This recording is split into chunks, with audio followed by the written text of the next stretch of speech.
This is the BenQ GW2780T 27-inch LED backlit monitor.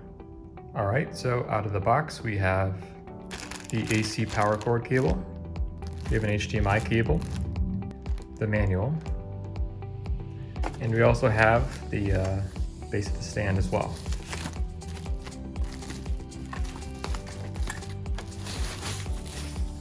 Which looks like this.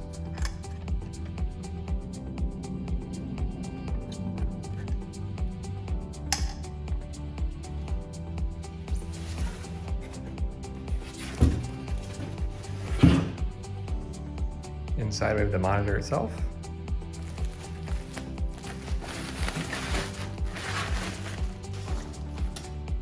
And here is the monitor.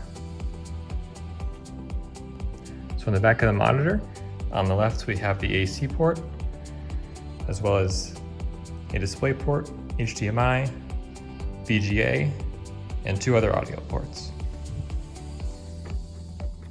Then we're going to take this screw right here, I'm going to pull this out and we're going to screw this onto the bottom of the stand right there.